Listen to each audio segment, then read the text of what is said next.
1 ராஜாக்கள் அதிகாரம் 8.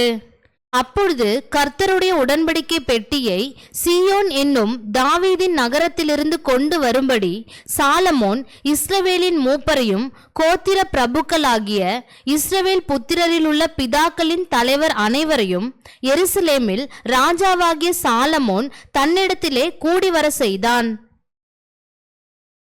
இஸ்ரவேல் மனுஷர் எல்லோரும் 7ஆம் மாதமாகிய ஏத்தானிம் மாதத்து பண்டிகையிலே ராஜாவாகிய சாலமோனிடத்தில் கூடி வந்தார்கள். இஸ்ரவேலின் மூப்பர் அனைவரும் வந்திருக்கையில் ஆசாரியர் கர்த்தருடைய பெட்டியை எடுத்து பெட்டியையும் ஆசரிப்பு கூடாரத்தையும் கூடாரத்திலிருந்த பரிசுத்த பணிமுட்டுகள் அனைத்தையும் சுமந்து கொண்டு வந்தார்கள். ஆசாரியரும் லேவியரும் அவைகளை சுமந்தார்கள். ராஜாவாகிய சாலமோனும் அவனோடே கூடின இஸ்ரவேல் சபை அனைத்தும் பெட்டிக்கு முன்பாக நடந்து எண்ணிக்கையும் கணக்கும் இல்லாத திரளான ஆடுகளையும் மாடுகளையும் பலியிட்டார்கள். அப்படியே ஆசாரியர்கள் கர்த்தருடைய உடன்படிக்கை பெட்டியை ஆலயத்தின் சந்நிதி ஸ்தானமாகிய மகா பரிசுத்த ஸ்தானத்திலே கேருபீன்களுடைய செட்டைகளின் கீழே கொண்டு வந்து வைத்தார்கள். கேருபீன்கள் பெட்டி இருக்கும் ஸ்தானத்திலே தங்கள் 2 செட்டைகளையும் விரித்து உயர இருந்து பெட்டியையும் அதன் தண்டுகளையும் மூடிக்கொண்டிருந்தது. தண்டுகளின் முனைகள் சந்நிதி ஸ்தானத்திற்கு முன்னான பரிசுத்த ஸ்தலத்திலே காணப்படத்தக்கதாய் அந்த தண்டுகளை முன்னுக்கு இழுத்தார்கள். ஆகிலும் வெளியே அவைகள் காணப்படவில்லை. அவைகள் இந்நாள் வரைக்கும் அங்கேதான் இருக்கிறது. இஸ்ரவேல் புத்திரர் எகிப்து தேசத்திலிருந்து புறப்பட்ட பின் கர்த்தர் அவர்களோடே உடன்படிக்கை பண்ணுகிற போது மோசே ஓரேபிலே அந்த பெட்டியில் வைத்த 2 கற்பலகைகளே அல்லாமல் அதிலே வேறொன்றும் இருந்ததில்லை. அப்பொழுது ஆசாரியர்கள் பரிசுத்த ஸ்தலத்திலிருந்து புறப்படுகையில் மேகமானது கர்த்தருடைய ஆலயத்தை நிரப்பிற்று. மேகத்தின் நிமித்தம் ஆசாரியர்கள் ஊழியம் செய்கிறதற்கு நிற்கக்கூடாமற் போயிற்று. கர்த்தருடைய மகிமை கர்த்தருடைய ஆலயத்தை நிரப்பிற்று. அப்பொழுது சாலமோன் காரிருளிலே வாசம் பண்ணுவேன் என்று கர்த்தர் சொன்னார் என்றும், தேவரீர் வாசம் பண்ணத்தக்க வீடும் நீர் என்றைக்கும் தங்கத்தக்க நிலையான ஸ்தானமுமாகிய ஆலயத்தை உமக்கு கட்டினேன் என்றும் சொல்லி ராஜா முகம் திரும்பி இஸ்ரவேல் சபையை எல்லாம் ஆசீர்வதித்தான். இஸ்ரவேல் சபையார் எல்லோரும் நின்றார்கள். அவன் சொன்னது, இஸ்ரவேலின் தேவனாகிய கர்த்தருக்கு ஸ்தோத்திரம். அவர் என் தகப்பனாகிய தாவீதுக்கு தம்முடைய வாக்கினால் சொன்னதை தம்முடைய கரத்தினால் நிறைவேற்றினார். அவர் நான் என் ஜனமாகிய இஸ்ரவேலை எகிப்திலிருந்து புறப்பட பண்ணின நாள் முதற்கொண்டு என் நாமம் விளங்கும்படி ஒரு ஆலயத்தை கட்ட வேண்டும் என்று நான் இஸ்ரவேலுடைய எல்லா கோத்திரங்களிலும் உள்ள ஒரு பட்டணத்தையும் தெரிந்து கொள்ளாமல் என் ஜனமாகிய இஸ்ரவேலின் மேல் அதிகாரியாய் இருக்கும்படி தாவீதையே தெரிந்து கொண்டேன் என்றார். இஸ்ரவேலின் தேவனாகிய கர்த்தரின் நாமத்திற்கு ஆலயத்தை கட்ட வேண்டும் என்கிற விருப்பம் என் தகப்பனாகிய தாவீதின் இருதயத்தில் இருந்தது. ஆனாலும் கர்த்தர் என் தகப்பனாகிய தாவீதை நோக்கி, என் நாமத்திற்கு ஆலயத்தை கட்ட வேண்டும் என்கிற விருப்பம் உன் மனதிலே இருந்தது நல்ல காரியம்தான். ஆகிலும் நீ அந்த ஆலயத்தை கட்ட மாட்டாய். உன் கர்ப்ப பிறப்பாகிய உன் குமாரனே என் நாமத்திற்கு அந்த ஆலயத்தை கட்டுவான் என்றார். இப்போதும் கர்த்தர் சொல்லிய தம்முடைய வார்த்தையை நிறைவேற்றினார். கர்த்தர் சொன்னபடியே நான் என் தகப்பனாகிய தாவீதின் ஸ்தானத்தில் எழும்பி இஸ்ரவேலின் சிங்காசனத்தின் மேல் உட்கார்ந்து இஸ்ரவேலின் தேவனாகிய கர்த்தரின் நாமத்திற்கு ஆலயத்தை கட்டினேன். கர்த்தர் நம்முடைய பிதாக்களை எகிப்து தேசத்திலிருந்து புறப்பட பண்ணின போது அவர்களோடே பண்ணின உடன்படிக்கை இருக்கிற பெட்டிக்காக அதிலே ஒரு ஸ்தானத்தை உண்டாக்கினேன் என்றான்.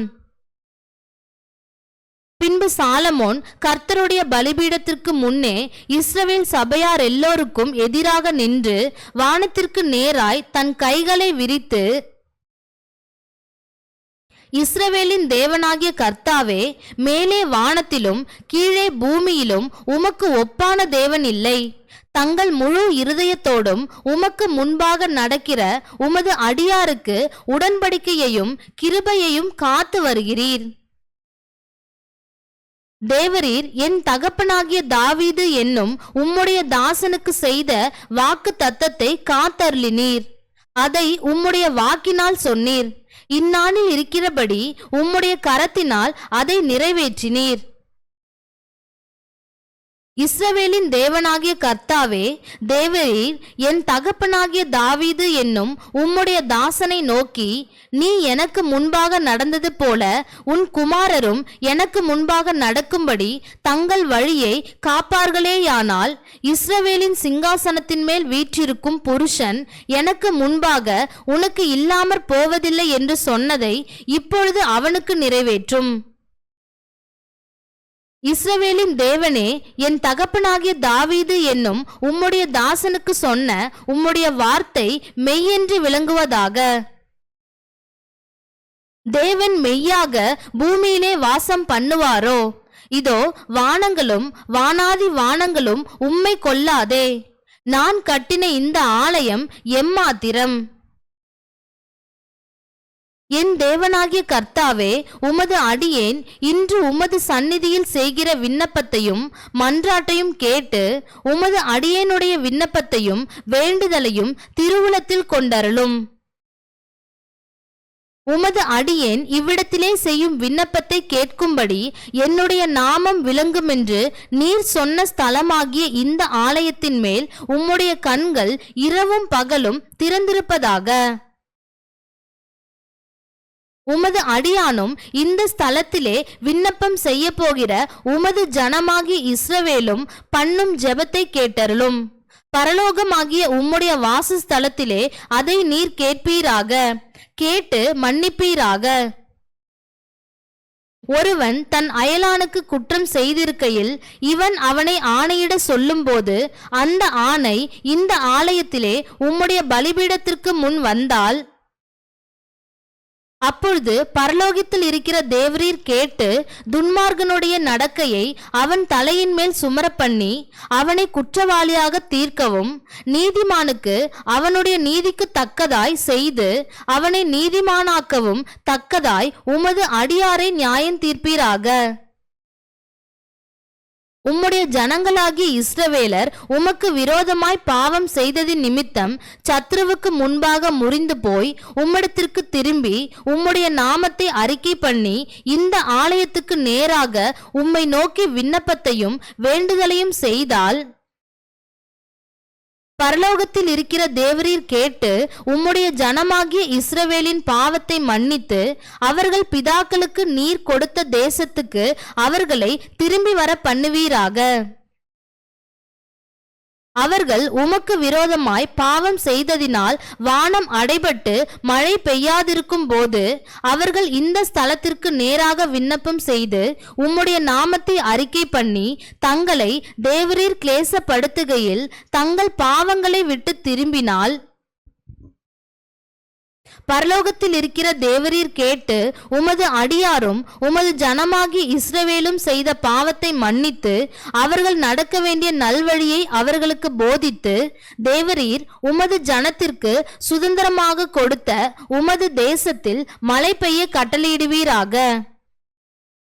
தேசத்திலே பஞ்சம் உண்டாகிற போதும் கொள்ளை நோய் உண்டாகிற போதும் வறட்சி, சாவி, வெட்டுக்கிளி, பச்சைக்கிளி உண்டாகிற போதும் அவர்கள் சத்துருக்கள் தேசத்திலுள்ள பட்டணங்களை முற்றுகை போடுகிற போதும் யாதொரு வாதையாகிலும் யாதொரு வியாதியாகிலும் வருகிற போதும் உம்முடைய ஜனமாகிய இஸ்ரவேல் அனைவரிலும் எந்த மனுஷனானாலும் தன் இருதயத்தின் வாதையை உணர்ந்து இந்த ஆலயத்துக்கு நேராக தன் கைகளை விரித்து செய்யும் சகல விண்ணப்பத்தையும் சகல வேண்டுதலையும் உம்முடைய வாசஸ்தலமாகிய பரலோகத்தில் இருக்கிற தேவரீர் கேட்டு மன்னித்து தேவரீர் எங்கள் பிதாக்களுக்கு கொடுத்த தேசத்தில் அவர்கள் உயிரோடு இருக்கும் நாளெல்லாம் உமக்கு பயப்படும்படிக்கு தேவரீர் ஒருவரே எல்லா மனுபுத்திரரின் இருதயத்தையும் அறிந்தவராதலால் நீர் அவனவன் இருதயத்தை அறிந்திருக்கிறபடியே அவனவனுடைய வழிகளுக்கு தக்கதாக செய்து அவனவனுக்கு பலன் அளிப்பீராக. உம்முடைய ஜனமாகிய இஸ்ரவேல் ஜாதி அல்லாத அந்நிய ஜாதியார் உமது மகத்துவமான நாமத்தையும் உமது பலத்த கரத்தையும் உமது ஓங்கிய புயத்தையும் கேள்விப்படுவார்களே. அப்படி கொத்த அந்நிய ஜாதியானும் உமது நாமத்தின் நிமித்தம் தூர தேசத்திலிருந்து வந்து இந்த ஆலயத்துக்கு நேராக விண்ணப்பம் பண்ணினால் உமது வாசஸ்தலமாகிய பரலோகத்தில் இருக்கிற தேவரீர் அதை கேட்டு பூமியின் ஜனங்கள் எல்லோரும் உம்முடைய ஜனமாகிய இஸ்ரவேலைப் போல உமக்கு பயப்படும்படிக்கும் நான் கட்டின இந்த ஆலயத்துக்கு உம்முடைய நாமம் தரிக்கப்பட்டதென்று அறியும்படிக்கும் உம்முடைய நாமத்தை அறியத்தக்கதாக அந்த அந்நிய ஜாதியான் உம்மை நோக்கி வேண்டிக் கொள்வதின்படியெல்லாம் தேவரீர் செய்வீராக. நீர் உம்முடைய ஜனங்களை அனுப்பும் வழியிலே அவர்கள் தங்கள் சத்துருக்களோடு யுத்தம் பண்ண புறப்படும் போது நீர் தெரிந்து கொண்ட இந்த நகரத்துக்கும் உம்முடைய நாமத்துக்கு நான் கட்டின இந்த ஆலயத்துக்கும் நேராக கர்த்தரை நோக்கி விண்ணப்பம் பண்ணினால் பரலோகத்தில் இருக்கிற தேவரீர் அவர்கள் விண்ணப்பத்தையும் வேண்டுதலையும் கேட்டு அவர்கள் நியாயத்தை விசாரிப்பீராக. பாவம் செய்யாத மனுஷன் இல்லையே, ஆகையால் அவர்கள் உமக்கு விரோதமாய் பாவம் செய்து தேவரீர் அவர்கள் மேல் கோபம் கொண்டு அவர்கள் சத்துருக்கள் கையில் அவர்களை ஒப்பு கொடுத்து அந்த சத்துருக்கள் அவர்களை தூரத்திலாகிலும் சமீபத்திலாகிலும் இருக்கிற தங்கள் தேசத்திற்கு சிறைபிடித்து கொண்டு போகும்போது அவர்கள் சிறைப்பட்டு போயிருக்கிற தேசத்திலே தங்களில் உணர்வடைந்து மனம் திரும்பி நாங்கள் பாவம் செய்து அக்கிரமம் பண்ணி துன்மார்க்கமாய் நடந்தோம் என்று தங்கள் சிறையிருப்பான தேசத்திலே உம்மை நோக்கி வேண்டுதல் செய்து தங்களை சிறைபிடித்து கொண்ட தங்கள் சத்துருக்களின் தேசத்திலே தங்கள் முழு இருதயத்தோடும் தங்கள் முழு ஆத்மாவோடும் உம்மிடத்தில் திரும்பி தேவரீர் தங்கள் பிதாக்களுக்கு கொடுத்த தங்கள் தேசத்திற்கும் தேவரீர் தெரிந்து கொண்ட இந்த நகரத்திற்கும் உம்முடைய நாமத்திற்கு நான் கட்டின இந்த ஆலயத்திற்கும் நேராக உம்மை நோக்கி விண்ணப்பம் பண்ணும்போது உமது வாசஸ்தலமாகிய பரலோகத்தில் இருக்கிற தேவரீர் அவர்கள் விண்ணப்பத்தையும் வேண்டுதலையும் கேட்டு அவர்கள் நியாயத்தை விசாரித்து உம்முடைய ஜனங்கள் உமக்கு விரோதமாய் செய்த பாவத்தையும் அவர்கள் உம்முடைய கட்டளையை மீறிய அவர்கள் துரோகங்களையும் எல்லாம் மன்னித்து அவர்களை சிறைபிடித்து கொண்டு போகிறவர்கள் அவர்களுக்கு இரங்கத்தக்கதான இரக்கத்தை அவர்களுக்கு கிடைக்க பண்ணுவீராக. அவர்கள் எகிப்தென்கிற இருப்பு காலவாயின் நடுவிலிருந்து தேவரீர் புறப்பட பண்ணின உம்முடைய ஜனமும் உம்முடைய சுதந்திரமாய் இருக்கிறார்களே. அவர்கள் உம்மை நோக்கி வேண்டிக் கொள்வதின்படியெல்லாம் தேவரீர் அவர்களுக்கு செய்யும்படி உம்முடைய கண்கள் உமது அடியானின் வேண்டுதலுக்கும் உமது ஜனமாகிய இஸ்ரவேலின் வேண்டுதலுக்கும் திறந்திருப்பதாக. கர்த்தராகிய ஆண்டவரே, நீர் எங்கள் பிதாக்களை எகிப்திலிருந்து புறப்பட பண்ணும்போது உம்முடைய தாசனாகிய மோசேயை கொண்டு சொன்னபடியே தேவரீர் பூமியின் சகல ஜனங்களிலும் அவர்களை உமக்கு சுதந்திரமாக பிரித்தெடுத்தீரே என்று விண்ணப்பம் பண்ணினான். சாலமோன் கர்த்தரை நோக்கி இந்த ஜெபத்தையும் வேண்டுதலையும் எல்லாம் செய்து முடித்த பின்பு அவன் கர்த்தருடைய பலிபீடத்திற்கு முன்பாக தன் கைகளை வானத்திற்கு நேராக விரித்து முழங்காற்படியிட்டிருந்ததை விட்டெழுந்து நின்று கொண்டு இஸ்ரவேல் சபையை எல்லாம் ஆசீர்வதித்து உரத்த சத்தத்தோடே சொன்னது, தாம் வாக்குத்தத்தம் பண்ணினபடியெல்லாம் தம்முடைய ஜனமாகிய இஸ்ரவேலுக்கு இளைப்பாறுதலை அருளின கர்த்தருக்கு ஸ்தோத்திரம். அவர் தம்முடைய தாசனாகிய மோசேயை கொண்டு சொன்ன அவருடைய நல்வார்த்தைகளில் எல்லாம் ஒரு வார்த்தையானாலும் தவறி போகவில்லை. நம்முடைய தேவனாகிய கர்த்தர் நம்மை கைவிடாமலும் நம்மை நெகிழ விடாமலும் அவர் நம்முடைய பிதாக்களோடு இருந்தது போல நம்மோடும் இருந்து நாம் அவருடைய வழிகளில் எல்லாம் நடக்கிறதற்கும் அவர் நம்முடைய பிதாக்களுக்கு கட்டளையிட்ட அவருடைய கற்பனைகளையும் அவருடைய கட்டளைகளையும் அவருடைய நியாயங்களையும் கைக்கொள்ளுகிறதற்கும் நம்முடைய இருதயத்தை தம்மிடத்தில் சாய பண்ணுவாராக. கர்த்தரே தேவன், வேறொருவரும் இல்லை என்பதை பூமியின் ஜனங்கள் எல்லாம் அறியும்படியாக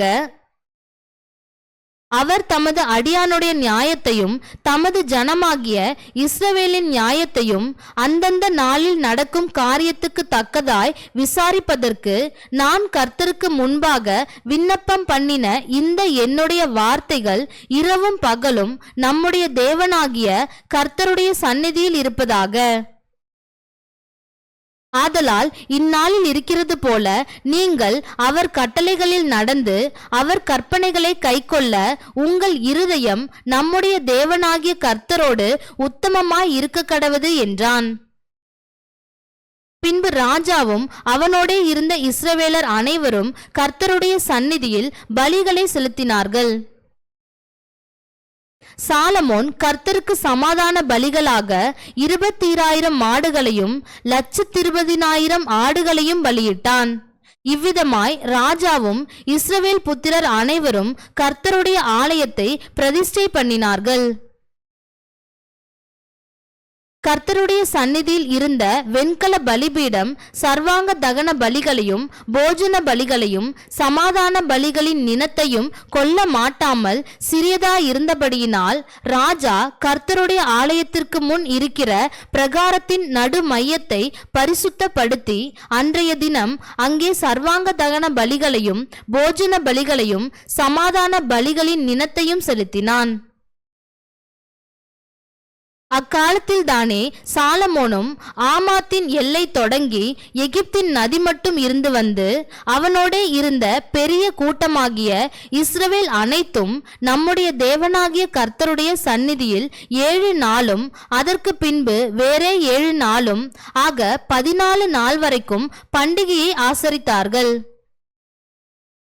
8ஆம் நாளிலே ஜனங்களுக்கு விடை கொடுத்து அனுப்பினான். அவர்கள் ராஜாவை வாழ்த்தி கர்த்தர் தமது தாசனாகிய தாவீதுக்கும் தமது ஜனமாகிய இஸ்ரவேலுக்கும் செய்த எல்லா நன்மைக்காகவும் சந்தோஷப்பட்டு மன மகிழ்ச்சியோடே தங்கள் கூடாரங்களுக்கு போய்விட்டார்கள். அதிகாரம் 9. சாலமோன் கர்த்தருடைய ஆலயத்தையும் ராஜ அரமனையையும் தான் செய்ய வேண்டும் என்று விரும்பின எல்லாவற்றையும் கட்டி முடித்த பின்பு கர்த்தர் கிபியோனிலே சாலமோனுக்கு தரிசனமானது போல 2ஆம் தரமும் அவனுக்கு தரிசனமானார். கர்த்தர் அவனை நோக்கி, நீ என் சமூகத்தில் செய்த உன் விண்ணப்பத்தையும் உன் வேண்டுதலையும் கேட்டேன். நீ கட்டின இந்த ஆலயத்தில் என் நாமம் என்றைக்கும் விளங்கத்தக்கதாக அதை பரிசுத்தமாக்கினேன். என் கண்களும் என் இருதயமும் எந்நாளும் அங்கே இருக்கும். நான் உனக்கு கட்டளையிட்ட எல்லாவற்றையும் நீ செய்து என் கட்டளைகளையும் என் நியாயங்களையும் கைக்கொள்ளும்படிக்கு என் சமூகத்தில் மன உத்தமமும் செம்மையுமாய் உன் தகப்பனாகிய தாவீது நடந்தது போல நடப்பாயானால் இஸ்ரவேலின் சிங்காசனத்தின் மேல் உட்காரும் புருஷன் உனக்கு இல்லாமற் போவதில்லை என்று உன் தகப்பனாகிய தாவீதோடே நான் சொன்னபடியே இஸ்ரவேலின் மேலுள்ள உன் ராஜ்யபாரத்தின் சிங்காசனத்தை என்றைக்கும் நிலைக்க பண்ணுவேன். நீங்களும் உங்கள் பிள்ளைகளும் என்னை விட்டு பின்வாங்கி நான் உங்களுக்கு முன்வைத்த என் கற்பனைகளையும் என் கட்டளைகளையும் கைக்கொள்ளாமற் போய் வேறே தேவர்களை சேவித்து அவைகளை பணிந்து கொள்வீர்களாகில் நான் இஸ்ரவேலுக்கு கொடுத்த தேசத்திலே அவர்களை வைக்காதபடிக்கு நிர்மூலமாக்கி என் நாமம் விளங்க நான் பரிசுத்தமாக்கின இந்த ஆலயத்தை என் சமூகத்தை விட்டு தள்ளுவேன். அப்பொழுது இஸ்ரவேல் சகல ஜனங்களுக்குள்ளும் பலமொழியாகவும் வசை சொல்லாகவும் இருப்பார்கள். அப்பொழுது உன்னதமாயிருக்கிற இந்த ஆலயத்தை கடந்து போகிறவன் எவனும் பிரமித்து பகிடியாய் ஈசலிட்டு கர்த்தர் இந்த தேசத்துக்கும் இந்த ஆலயத்துக்கும் இப்படி செய்தது என்ன என்று கேட்பார்கள். அதற்கு அவர்கள் தங்கள் பிதாக்களை எகிப்து தேசத்திலிருந்து புறப்பட பண்ணின தங்கள் தேவனாகிய கர்த்தரை விட்டு வேறே தேவர்களை பற்றி கொண்டு அவர்களை நமஸ்கரித்து சேவித்தபடியினால் கர்த்தர் இந்த தீங்கையெல்லாம் அவர்கள் மேல் வர பண்ணினார் என்று சொல்லுவார்கள் என்றார். சாலமோன் கர்த்தருடைய ஆலயமும் ராஜ அரண்மனையுமாகிய 2 மாளிகைகளையும் கட்டி நிறைவேற்றுகிற 20ஆம் வருஷம் முடிவிலே தன்னுடைய விருப்பத்தின்படியெல்லாம் தனக்கு கேதுரு மரங்களையும் தேவதாரி விருட்சங்களையும் பொன்னையும் கொடுத்து வந்த தீருவின் ராஜாவாகிய ஈராமுக்கு ராஜாவாகிய சாலமோன் கலிலேயா நாட்டிலுள்ள 20 பட்டணங்களை கொடுத்தான். ஈராம் தனக்கு சாலமோன் கொடுத்த பட்டணங்களை பார்க்கிறதற்கு தீருவிலிருந்து புறப்பட்டு வந்தான். அவைகளில் அவன் பிரியப்படவில்லை. அதனாலே அவன், என் சகோதரனே, நீர் எனக்கு கொடுத்த இந்த பட்டணங்கள் என்ன பட்டணங்கள் என்றான்.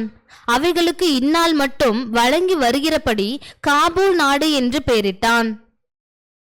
ஈராம் ராஜாவுக்கு 120 தாலந்து பொன் அனுப்பியிருந்தான். பிடித்த அமஞ்சி ஆட்களை கொண்டு சாலமோன் ராஜா தான் கர்த்தருடைய ஆலயத்தையும் தன் அரண்மனையையும் மில்லோவையும் எருசலேமின் மதிலையும் ஆத்சோரையும் மெகிதோவையும் கேசேரையும் கட்டினான். கேசேரை ஏன் கட்டினான் என்றால், எகிப்தின் ராஜாவாகிய பார்வோன் புறப்பட்டு வந்து அந்த கேசேர் பட்டணத்தை பிடித்து அதை அக்னியால் சுட்டெரித்து அதிலே குடியிருந்த கானானியரை கொன்று போட்டு அதை சாலமோனின் மனைவியாகிய தன் குமாரத்திக்கு சீதனமாக கொடுத்திருந்தான். சாலமோன் அந்த கேசேர் பட்டணத்தையும் கீழ் பெத்தரோனையும் பாலாத்தையும் வனாந்தர வெளியிலுள்ள தத்மோரையும் தனக்கு இருக்கிற ரஸ்துக்களை வைக்கும் சகல பட்டணங்களையும் ரதங்கள் இருக்கும் பட்டணங்களையும் குதிரை வீரர் இருக்கும் பட்டணங்களையும் எருசலேமிலும் லீபனோனிலும் தான் அரசாண்ட தேசமெங்கும் தனக்கு இஷ்டமானதை எல்லாம் கட்டினான். இஸ்ரவேல் புத்திரர் சங்காரம் பண்ணக்கூடாமல் மீந்திருந்த இஸ்ரவேல் புத்திரரின் ஜாதி அல்லாத எமோரியர், ஏத்தியர், பெரிசியர், ஏவியர், எபூசியருமான சகல ஜனத்திலும் அவர்களுக்கு பிறகு தேசத்தில் மீந்திருந்த சகல ஜனங்களுடைய பிள்ளைகளையும் சாலமோன் இந்நாள் வரைக்கும் நடக்கிறது போல அமஞ்சி வேலை செய்ய அடிமைப்படுத்தி கொண்டான். இஸ்ரவேல் புத்திரரில் ஒருவரையும் சாலமோன் அடிமைப்படுத்தவில்லை. அவர்கள் யுத்த மனுஷரும் அவனுக்கு பணிவிடைக்காரரும் பிரபுக்களும் சேர்வைக்காரரும் ரத வீரரும் குதிரை வீரருமாயிருந்தார்கள். 550 பேர் சாலமோனின் வேலையை விசாரித்து வேலையாட்களை கண்காணிக்கிறதற்கு தலைமையான விசாரிப்புக்காரராயிருந்தார்கள். பார்வோனின் குமாரத்தி தாவீதின் நகரத்திலிருந்து சாலமோன் தனக்கு கட்டின தன் மாளிகையிலே குடிவந்தாள். அப்பொழுது மில்லோவை கட்டினான். சாலமோன் கர்த்தரின் ஆலயத்தை முடித்த பின்பு அவருக்கு கட்டின பலிபீடத்தின் மேல் வருஷத்தில் 3 முறை சர்வாங்க தகன பலிகளையும் சமாதான பலிகளையும் இட்டு கர்த்தரின் சந்நிதியில் இருக்கிற பலிபீடத்தின் மேல் தூபம் காட்டி வந்தான். ராஜாவாகிய சாலமோன் ஏதோம் தேசத்தில் சிவந்த சமுத்திர கரையிலே ஏலோத்துக்கு சமீபத்தில் உள்ள எசியோன் கேபேரிலே கப்பல்களை செய்வித்தான். அந்த கப்பல்களில் ஈராம் சமுத்திர யாத்திரையில் பழகின கப்பல் ஆட்களாகிய தன் வேலைக்காரரை சாலமோனுடைய வேலைக்காரரோடே கூட அனுப்பினான். அவர்கள் ஓப்பீருக்கு போய் அவ்விடத்திலிருந்து 420 தாலந்து பொன்னை ராஜாவாகிய சாலமோனிடத்தில் கொண்டு வந்தார்கள். அதிகாரம் 10. கர்த்தருடைய நாமத்தை குறித்து சாலமோனுக்கு உண்டாயிருந்த கீர்த்தி சேபாவின் ராஜஸ்திரிக்கு கேள்வியான போது அவள் விடுகதைகளினால் அவனை சோதிக்கிறதற்காக மிகுந்த பரிவாரத்தோடும் கந்த வர்க்கங்களையும் மிகுதியான பொன்னையும் இரத்தினங்களையும் சுமக்கிற ஒட்டகங்களோடும் எருசலேமுக்கு வந்தாள். அவள் சாலமோனிடத்தில் வந்தபோது தன் மனதில் இருந்த எல்லாவற்றையும் குறித்து அவனிடத்தில் சம்பாஷித்தாள். அப்பொழுது சாலமோன் அவள் கேட்டவைகளை எல்லாம் விடுவித்தான். அவளுக்கு விடுவிக்க கூடாதபடிக்கு ஒன்றாகிலும் ராஜாவுக்கு மறைபொருளாயிருக்கவில்லை. சேபாவின் ராஜஸ்திரீ சாலமோனுடைய சகல ஞானத்தையும், அவன் கட்டின அரண்மனையையும், அவன் பந்தியின் போஜன பதார்த்தங்களையும், அவன் ஊழியக்காரரின் வீடுகளையும், அவன் உத்தியோகஸ்தரின் வரிசையையும், அவர்கள் வஸ்திரங்களையும், அவனுடைய பானபாத்திரக்காரரையும், அவன் கர்த்தருடைய ஆலயத்துக்குள் பிரவேசிக்கும் நடை மண்டபத்தையும் கண்டபோது அவள் ஆச்சரியத்தால் பிரம்மை கொண்டு ராஜாவை நோக்கி, உம்முடைய வர்த்தமானங்களையும் உம்முடைய ஞானத்தையும் குறித்து நான் என் தேசத்தில் கேட்ட செய்தி மெய்யாயிற்று. நான் வந்து அதை என் கண்களால் காணும் மட்டும் அந்த வார்த்தைகளை நான் நம்பவில்லை. இவைகளில் பாதியாகிலும் எனக்கு அறிவிக்கப்படவில்லை என்று காண்கிறேன்.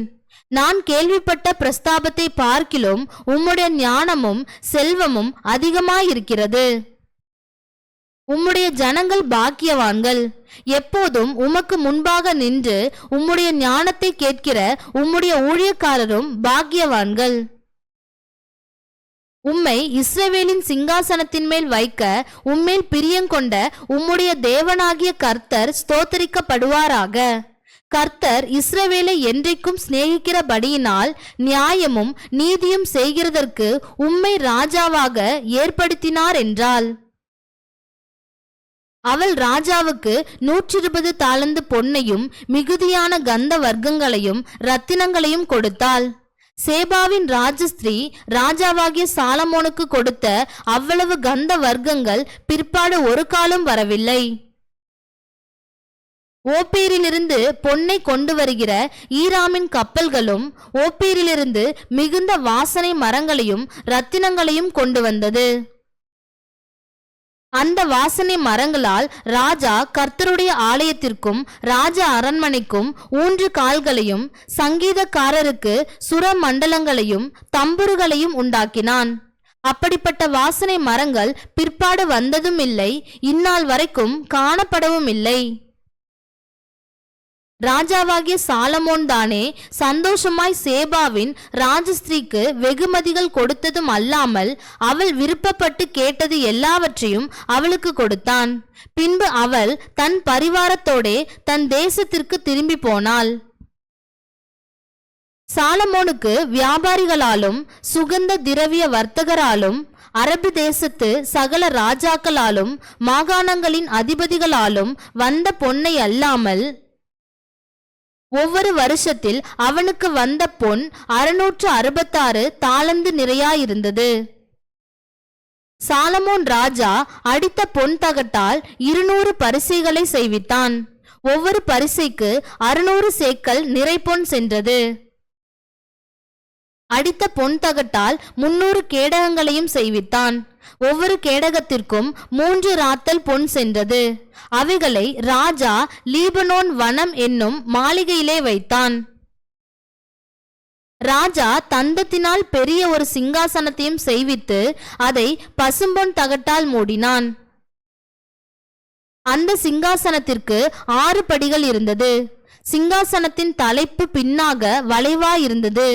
உட்காரும் இடத்திற்கு இருபுறமும் கை சாய்மானங்கள் இருந்தது. 2 சிங்கங்கள் கை சாய்மானங்கள் அருகே நின்றது. 6 படிகளின் மேலும் 2 பக்கத்திலும் 12 சிங்கங்கள் நின்றது. எந்த ராஜ்யத்திலும் இப்படி பண்ணப்படவில்லை. ராஜாவாகிய சாலமோனுக்கு இருந்த பான பாத்திரங்கள் எல்லாம் பொன்னும், லீபனோன் வனம் என்கிற மாளிகையின் பனிமுட்டுகள் எல்லாம் பசும்பொன்னுமாயிருந்தது. ஒன்றும் வெள்ளியினால் செய்யப்படவில்லை. சாலமோனின் நாட்களில் வெள்ளி ஒரு பொருளாய் எண்ணப்படவில்லை. ராஜாவுக்கு சமுத்திரத்திலே ஈராமின் கப்பல்களோட கூட தர்ஷீஷின் கப்பல்களும் இருந்தது. தர்ஷீஷின் கப்பல்கள் 3 வருஷத்துக்கு ஒரு தரம் பொன்னையும் வெள்ளியையும் யானை தந்தங்களையும் குரங்குகளையும் மயில்களையும் கொண்டு வரும். பூமியின் சகல ராஜாக்களை பார்க்கிலும் ராஜாவாகிய சாலமோன் ஐஸ்வர்யத்திலும் ஞானத்திலும் சிறந்தவனாயிருந்தான். சாலமோனின் இருதயத்திலே தேவன் அருளிய ஞானத்தை கேட்கிறதற்காக சகல தேசத்தாரும் அவன் முக தரிசனத்தை தேடினார்கள். வருஷா வருஷம் அவரவர் தங்கள் காணிக்கையாகிய வெள்ளி பாத்திரங்களையும் பொற்பாத்திரங்களையும் வஸ்திரங்களையும் ஆயுதங்களையும் கந்த வர்க்கங்களையும் குதிரைகளையும் கோவேறு கழுதைகளையும் கொண்டு வருவார்கள். சாலமோன் ரதங்களையும் குதிரை வீரரையும் சேர்த்தான். அவனுக்கு 1400 ரதங்கள் இருந்தது. 12000 குதிரை வீரரும் இருந்தார்கள். அவைகளை ரதங்கள் வைக்கும் பட்டணங்களிலும் அவர்களை எருசலேமில் தன்னிடத்திலும் வைத்திருந்தான். எருசலேமிலே ராஜா வெள்ளியை கற்கள் போலவும் கேதுரு மரங்களை பள்ளத்தாக்குகளில் இருக்கும் காட்டத்தி மரங்கள் போலவும் அதிகமாக்கினான். சாலமோன் தனக்கு குதிரைகளையும் புடவைகளையும் எகிப்திலிருந்து அழைப்பித்தான். ராஜாவின் வர்த்தகர் புடவைகளை ஒப்பந்த விலை கிரயத்திற்கு வாங்கினார்கள். எகிப்திலிருந்து வந்த ஒவ்வொரு ரதத்தின் விலை 600 வெள்ளிக்காசும் ஒவ்வொரு குதிரையின் விலை 150 வெள்ளிக்காசுமாயிருந்தது. இந்த பிரகாரம் ஏத்திரின் ராஜாக்கள் எல்லோருக்கும் சீரியாவின் ராஜாக்களுக்கும் அவர்கள் மூலமாய் கொண்டு வரப்பட்டது.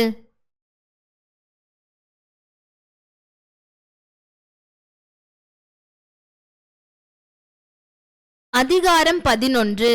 ராஜாவாகிய சாலமோன் பார்வோனின் குமாரத்தியை நேசித்ததுமல்லாமல் மோவாபியரும் அம்மோனியரும் ஏதோமியரும் சீதோனியரும் ஏத்தியருமாகிய அந்நிய ஜாதியாரான அநேகம் ஸ்திரீகள் மேலும் ஆசை வைத்தான். கர்த்தர் இஸ்ரவேல் புத்திரரை நோக்கி, நீங்கள் அவர்கள் அண்டைக்கும் அவர்கள் உங்கள் அண்டைக்கும் பிரவேசிக்கலாகாது. அவர்கள் நிச்சயமாய் தங்கள் தேவர்களை பின்பற்றும்படி உங்கள் இருதயத்தை சாய பண்ணுவார்கள் என்று சொல்லியிருந்தார். சாலமோன் அவர்கள் மேல் ஆசை வைத்து அவர்களோடு ஐக்கியமாயிருந்தான். அவனுக்கு பிரபுக்கள் குலமான 700 மனையாட்டிகளும் 300 மறுமனையாட்டிகளும் இருந்தார்கள். அவனுடைய ஸ்திரீகள் அவன் இருதயத்தை வழுவி போக பண்ணினார்கள். சாலமோன் வயது சென்றபோது அவனுடைய மனைவிகள் அவன் இருதயத்தை அந்நிய தேவர்களை பின்பற்றும்படி சாய பண்ணினார்கள். அதனால் அவனுடைய இருதயம் அவன் தகப்பனாகிய தாவீதின் இருதயத்தைப் போல தன் தேவனாகிய கர்த்தரோடே உத்தமமாயிருக்கவில்லை. சாலமோன் சீதோனியரின் தேவியாகிய அஸ்தரோத்தையும் அம்மோனியரின் அருவருப்பாகிய மில்கோமையும் பின்பற்றினான். சாலமோன் தன் தகப்பனாகிய தாவீதைப் போல கர்த்தரை பூரணமாய் பின்பற்றாமல் கர்த்தரின் பார்வைக்கு பொல்லாப்பானதை செய்தான். அப்பொழுது சாலமோன் எருசலேமுக்கு எதிரான மலையிலே மோவாபியரின் அருவருப்பாகிய காமோசுக்கும் அம்மோன் புத்திரரின் அருவருப்பாகிய மோலோகுக்கும் மேடையை கட்டினான். இப்படியே தங்கள் தேவர்களுக்கு தூபம் காட்டி பலியிடுகிற அந்நிய ஜாதியாரான தன் ஸ்திரீகள் எல்லோருக்காகவும் செய்தான். ஆகையால் இஸ்ரவேலின் தேவனாகிய கர்த்தர் சாலமோனுக்கு 2 விசை தரிசனமாகி அந்நிய தேவர்களை பின்பற்ற வேண்டாம் என்று கட்டளையிட்டிருந்தும் அவன் கர்த்தரை விட்டு தன் இருதயத்தை திருப்பி அவர் கற்பித்ததை கைக்கொள்ளாமற் போனதினால் கர்த்தர் அவன் மேல் கோபமானார். ஆகையால் கர்த்தர் சாலமோனை நோக்கி, நான் உனக்கு கட்டளையிட்ட என் உடன்படிக்கையையும் என் கட்டளைகளையும் நீ கைக்கொள்ளாமற் போய் இந்த காரியத்தை செய்தபடியினால் ராஜ்ய பாரத்தை உன்னிடத்திலிருந்து பிடுங்கி அதை உன் ஊழியக்காரனுக்கு கொடுப்பேன். ஆகிலும் உன் தகப்பனாகிய தாவீது நிமித்தம் நான் அதை உன் நாட்களிலே செய்வதில்லை. உன் குமாரனுடைய கையினின்று அதை பிடுங்குவேன். ஆனாலும் ராஜ்யம் முழுவதையும் நான் பிடுங்காமல் என் தாசனாகிய தாவீது நிமித்தமும் நான் தெரிந்து கொண்ட எருசலேமின் நிமித்தமும் ஒரு கோத்திரத்தை நான் உன் குமாரனுக்கு கொடுப்பேன் என்றார். கர்த்தர் ஏதோமியனாகிய ஆதாத் என்னும் ஒரு விரோதியை சாலமோனுக்கு எழுப்பினார். இவன் ஏதோமில் இருந்த ராஜகுலமானவன். தாவீது ஏதோமில் இருக்கும்போது படைத்தலைவனாகிய யோவாப் ஏதோமிலுள்ள ஆண் மக்களை எல்லாம் சங்கரித்து வெட்டுண்டவர்களை அடக்கம் பண்ண போனான். அவர்களை எல்லாம் சங்கரிக்கும் அளவும் தானும் இஸ்ரவேல் அனைத்தும் அங்கே 6 மாதம் இருக்கும்போது ஆதாதும் அவனோடே கூட அவன் தகப்பனுடைய ஊழியக்காரரில் சில ஏதோமியரும் எகிப்திற்கு போக ஓடிப்போனார்கள். ஆதாத் அப்பொழுது ஒரு சிறு பிள்ளையாயிருந்தான். அவர்கள் மீதியானிலிருந்து எழுந்து பாரானுக்கு சென்று பாரானிலே சில மனுஷரை கூட்டிக் கொண்டு எகிப்திற்கு பார்வோன் என்னும் எகிப்தின் ராஜாவினிடத்திற்கு போனார்கள். அவன் இவனுக்கு ஒரு வீடு கொடுத்து இவனுக்கு ஆகாரத்தை திட்டம் பண்ணி நிலத்தையும் கொடுத்தான். ஆதாதுக்கு பார்வோனின் கண்களில் மிகுந்த தயை கிடைத்தபடியினால் அவன் ராஜ ஸ்திரீயாகிய தாப்பெனேஸ் என்னும் தன் மனைவியின் சகோதரியை அவனுக்கு விவாகம் செய்து கொடுத்தான். தாப்பெனேசின் சகோதரியாகிய இவள் அவனுக்கு கேனுபாத் என்னும் ஒரு குமாரனை பெற்றாள். அவனை தாப்பெனேஸ் பார்வோனின் வீட்டிலே வளர்த்தாள். அப்படியே கேனுபாத் பார்வோனின் வீட்டில் அவனுடைய குமாரர்களுடன் இருந்தான். தாவீது தன் பிதாக்களோடே நித்திரை அடைந்தான் என்றும் படைத்தலைவனாகிய யோவாப் இறந்து போனான் என்றும் எகிப்திலே ஆதாத் கேள்விப்பட்டபோது ஆதாத் பார்வோனை நோக்கி, நான் என் சுய தேசத்துக்கு போக என்னை அனுப்ப வேண்டும் என்றான். அதற்கு பார்வோன், இதோ நீ உன் சுய தேசத்துக்கு போக விரும்புகிறதற்கு என்னிடத்தில் உனக்கு என்ன குறைவு இருக்கிறது என்றான். அதற்கு அவன், ஒரு குறைவும் இல்லை, ஆகிலும் என்னை அனுப்பிவிட வேண்டும் என்றான். எலியாதாவின் குமாரனாகிய ரேசோன் என்னும் வேறொரு விரோதியை தேவன் எழுப்பினார். இவன் தன் ஆண்டவனாகிய ஆதாதேசர் என்னும் சோபாவின் ராஜாவை விட்டு ஓடிப்போய் தாவீது சோபாவில் உள்ளவர்களை கொன்று போடுகையில் அவன் தன்னோடே சில மனுஷரை சேர்ந்து கொண்டு அந்த கூட்டத்திற்கு தலைவனானான். இவர்கள் தமஸ்குவுக்கு போய் அங்கே குடியிருந்து தமஸ்குவில் ஆண்டார்கள். ஆதாத் பொல்லாப்பு செய்ததும் அல்லாமல் ரேசோன் சாலமோனுடைய நாளெல்லாம் இஸ்ரவேலுக்கு விரோதியாகி சீரியாவின் மேல் ராஜாவாய் இருந்து இஸ்ரவேலை பகைத்தான். சேரேதா ஊரிலுள்ள எப்ராயிம் மனுஷனாகிய நேபாத்தின் குமாரன் எரோபெயாம் என்னும் சாலமோனின் ஊழியக்காரனும் ராஜாவுக்கு விரோதமாய் கையெடுத்தான். அவனுடைய தாய் செருகால் என்னும் பேருள்ள ஒரு விதவை. அவன் ராஜாவுக்கு விரோதமாய் கையெடுத்த முகாந்திரம் என்னவென்றால், சாலமோன் மில்லோவை கட்டி தன் தகப்பனாகிய தாவீதுடைய நகரத்தின் இடிந்து போன இடங்களை பழுது பார்த்தபோது எரோபெயாம் என்பவன் பராக்கிரமசாலியாயிருந்தான். அவன் காரிய சமர்த்தனான வாலிபன் என்று சாலமோன் கண்டு யோசேப்பு வம்சத்தாரின் காரியத்தை எல்லாம் அவன் விசாரிப்புக்கு ஒப்புவித்தான். அக்காலத்திலே எரோபெயாம் எருசலேமிலிருந்து வெளியே போகிற போது சீலோனியனான அகியா என்னும் தீர்க்கதரிசி புது சால்வையை போர்த்தி கொண்டிருந்து வழியிலே அவனை கண்டான். இருவரும் வயல்வெளியிலே தனித்திருக்கையில் அகியா தான் போர்த்தி கொண்டிருந்த புது சால்வையை பிடித்து அதை 12 துண்டாக கிழித்து போட்டு எரோபெயாமை நோக்கி, 10 துண்டுகளை எடுத்துக்கொள். இஸ்ரவேலின் தேவனாகிய கர்த்தர் சொல்லுகிறது என்னவென்றால், இதோ நான் ராஜ்ய பாரத்தை சாலமோனுடைய கையிலிருந்து எடுத்து கிழித்து உனக்கு 10 கோத்திரங்களை கொடுப்பேன். ஆனாலும் என் தாசனாகிய தாவீதுக்காகவும் நான் இஸ்ரவேல் கோத்திரங்களில் எல்லாம் தெரிந்து கொண்ட எருசலேம் நகரத்துக்காகவும் ஒரு கோத்திரம் அவனுக்கு இருக்கும்.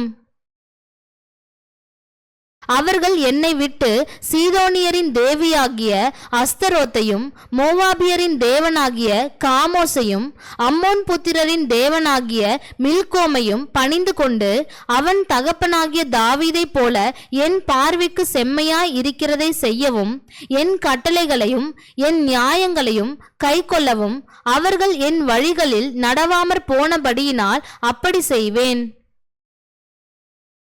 ஆனாலும் ராஜ்யபாரம் முழுவதையும் நான் அவன் கையிலிருந்து எடுத்து போடுவதில்லை. நான் தெரிந்து கொண்டவனும் என் கற்பனைகளையும் என் கட்டளைகளையும் கை கொண்டவனுமான என் தாசனாகிய தாவீது நிமித்தம் அவன் உயிரோடு இருக்கும் நாளெல்லாம் அவனை அதிபதியாக வைப்பேன். ஆனாலும் ராஜ்ய பாரத்தை அவன் குமாரன் கையிலிருந்து எடுத்து அதிலே 10 கோத்திரங்களை உனக்கு தருவேன்.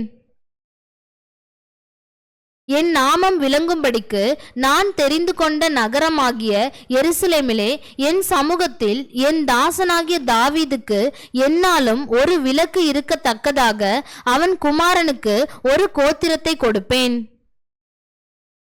நீ உன் மன விருப்பத்தின்படி ஆண்டு கொண்டு இஸ்ரவேலின் மேல் ராஜாவாய் இருப்பதற்காக நான் உன்னை தெரிந்து கொண்டேன்.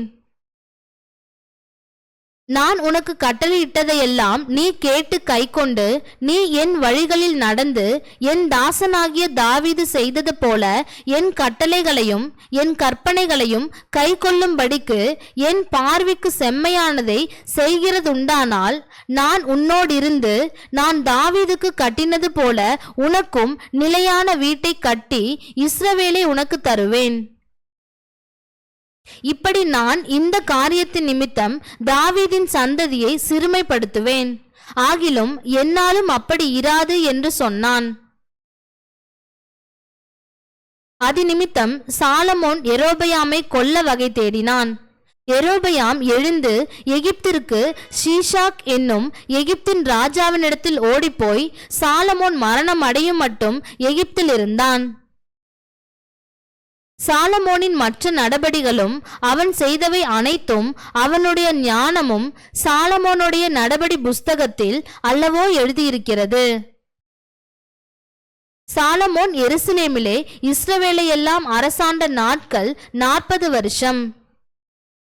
சாலமோன் தன் பிதாக்களோடே நித்திரை அடைந்து தன் தகப்பனாகிய தாவீதின் நகரத்தில் அடக்கம் பண்ணப்பட்டான். அவன் குமாரனாகிய ரெகொபெயாம் அவன் ஸ்தானத்தில் ராஜாவானான்.